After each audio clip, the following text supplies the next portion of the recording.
Selamat datang di channel Pemuja Malam. Jangan lupa like, share, and subscribe ya. Terima kasih. Chapter 10.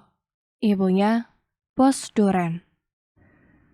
Darian pun keluar dari ruang meeting bersama Doni, tinggallah tim marketing dan tim periklanan yang masih di sana. Pak Tania keren banget, ucap salah seorang tim periklanan. Biasa aja, saya coba menjalankan tugas saya. Selanjutnya tugas kalian, berikan yang terbaik juga, ucap Tania tulus. Pastinya itu mbak, ucap tim periklanan. Selamat Tania, saya bangga sama kamu, ucap Pak Sony. Makasih Pak, terima kasih juga bimbingannya, ucap Tania. Sedangkan di lantai paling bawah, Santi bersama Dio baru saja sampai di kantor Darian. Walaupun kantor cabang milik Darian tak sebesar kantor pusat, tapi kantor ini cukup nyaman dan juga letaknya strategis. Omah, ayo cepetan, dia udah gak sabar ketemu tante baik, ucap Dio. Bentar dong nak, Omah harus tanya dulu sama mbak resepsionisnya.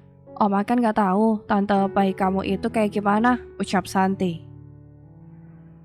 Tapi Dio tahu Omah, ucap Dio. Tahu apa? Tanya Santi. Tahu tante baik Omah, ucap Dio tidak sabar. Ruang kerja tante baik di mana coba? Emang kamu tahu? Tanya Santi. Enggak, ucap Dio sambil menggelengkan kepalanya. Nah kan, mending kita tanya dulu, nanti kita suruh tante baiknya buat samperin kita, ucap Santi. Oke Omah, ucap Dio pasrah.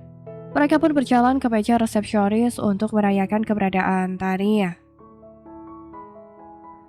Maaf mbak, boleh tanya sesuatu, ucap Santi. Oh iya bu, ada yang bisa saya bantu? Tanya penjaga resepsionis. Apa mbak tahu seseorang yang belakangan ini suka pergi bersama anak ini, ucap Santi sambil menunjuk ke arah Dio. Santi maupun Dio tidak tahu nama asli Tania karena yang Dio tahu itu adalah tante baik. Mbak-mbak resepsionis itu melihat ke bawah. Dia terkejut karena anak kecil itu adalah anak bosnya. Maaf ibu ini siapa ya? Kok bisa bareng sama anak bos saya? Tanya mbak resepsionis.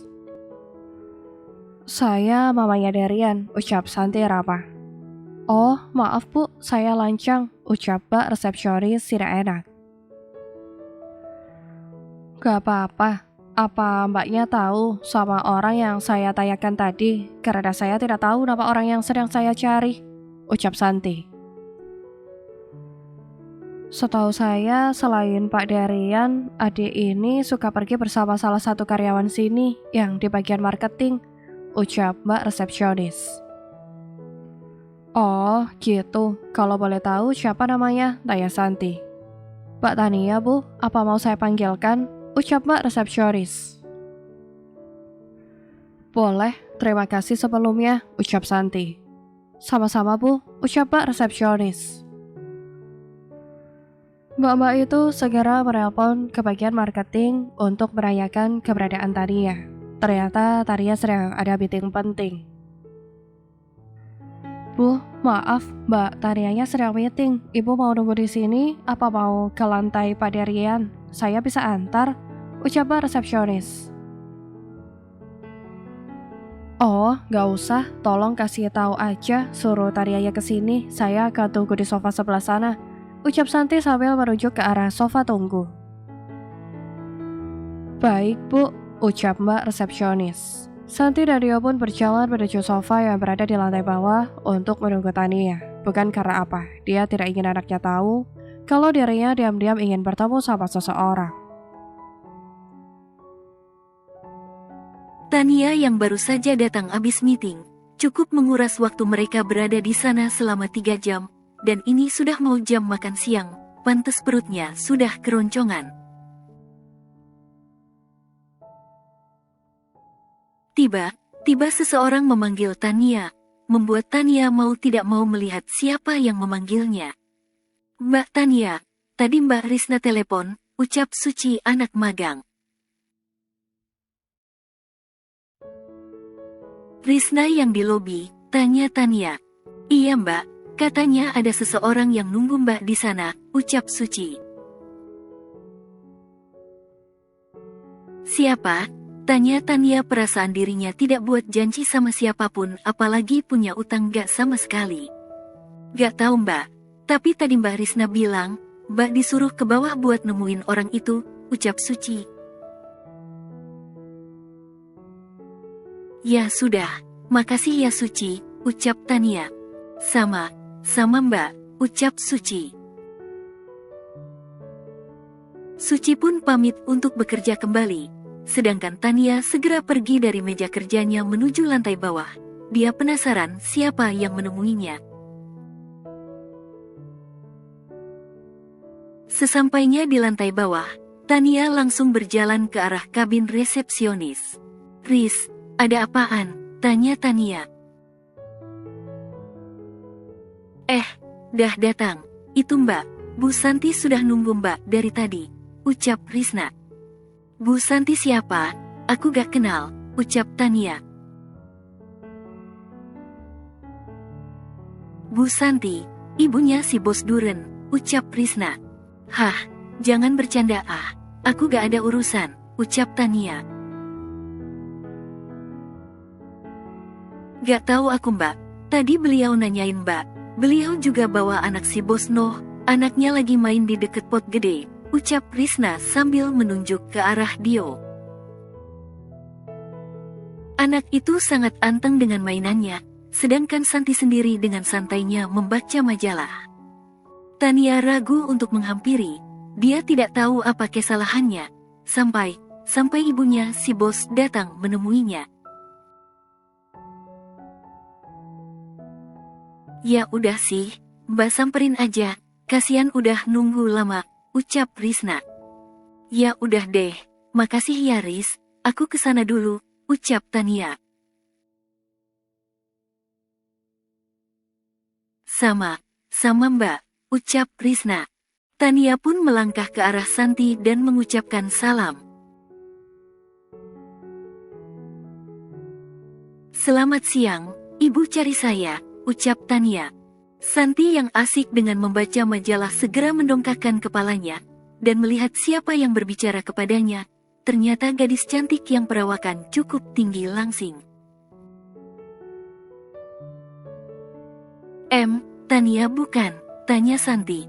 Iya ibu saya Tania, ada yang bisa saya bantu?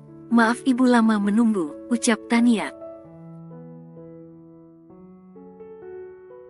Oh, tidak apa, saya orangnya santai kok, ucap Santi sambil tersenyum, dan dibalas oleh Tania dengan senyuman juga. Belum Tania mau berucap, lagi tiba tubuhnya sedikit terhuyung ke depan, karena dorongan dari belakang, ternyata Dio yang memeluk badannya. Tante baik, Dio kangen, ucap Dio. Ada Dio juga, Tante juga kangen sama Dio, kenapa gak pernah main lagi ke sini? Tanya Tania, dia sedikit membungkuk mensejajarkan badannya dengan tinggi Dio. Papi gak bolehin Dio main lagi ke sini, katanya Dio lusuh, ucap Dio. Dio baik kok, malahan Tante kesepian, Dio gak ada, ucap Tania. Seriusan? Tanya Dio polos. Iya beneran deh, ucap Tania. Dio juga kesepian, ucap Dio sambil memeluk Tania, membuat Tania tersenyum. Perlakuan mereka tak luput dari penglihatan Santi. Santi bisa tebak kalau Tania adalah gadis baik dan juga sayang sama anak kecil. Tania bingung ditambah canggung juga dengan suasana saat ini. Tadi dia dipaksa buat makan siang bareng Santi dan Dio, dan disinilah mereka di salah satu restoran yang tak jauh letaknya dari kantor. Maaf ya, Tante ajak kamu makan siang mendadak, ucap Santi. Gak apa, Apa Bu, saya yang jadi gak enak, ucap Tania gugup.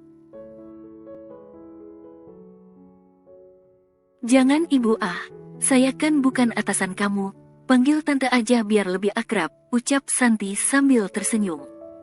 Gak enak Bu, Ibu kan ibunya atasan saya, masa saya harus panggil Tante, ucap Tania. Gak apa, Tante gak masalah kok.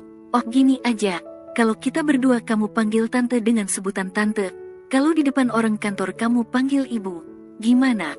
Ucap Santi. Iya begitu, mungkin lebih baik, ucap Tania sambil tersenyum. Ayo kita makan, keburu dingin nanti gak enak, ucap Santi. Iya Tante, ucap Tania. Santi hanya tersenyum, mendengar kata Tante dari mulut Tania, kemajuan yang lumayan kan. Sedangkan Dio, anak itu anteng dengan makanannya.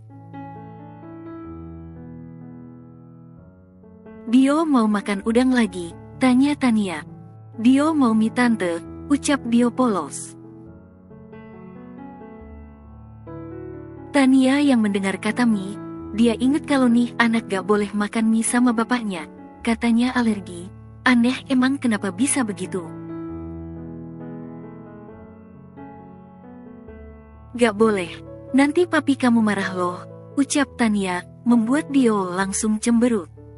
Santi yang sedang memperhatikan Tania dan Dio sedari tadi, sempat kaget dengan ucapan Tania, bagaimana dia tahu kalau Dio gak bisa makan mie. Kamu tahu, kalau Dio gak bisa makan mie, tanya Santi. Oh itu, waktu itu gak sengaja ketemu di kafe. Kebetulan saya lagi makan spaghetti dan Dio mau tapi sama ayahnya gak boleh, katanya alergi, ucap Tania. Oh gitu, sebenarnya Dio bukan alergi, cuma emang gak boleh makan mie aja sama dokternya. Tante juga gak tahu, mungkin usus Dio gak kuat makan yang seperti mie, Tante juga gak paham, makanya Derian gak biarin Dio makan mie, ucap Santi. Oh gitu, waktu itu juga saya heran, kok ada orang yang alergi mie, kan kebanyakan orang kalau alergi, ya sama seafood atau makanan yang lain, ucap Tania. Sekarang udah gak heran lagi kan, ucap Santi. Gak sih Tante, ucap Tania. Bersambung.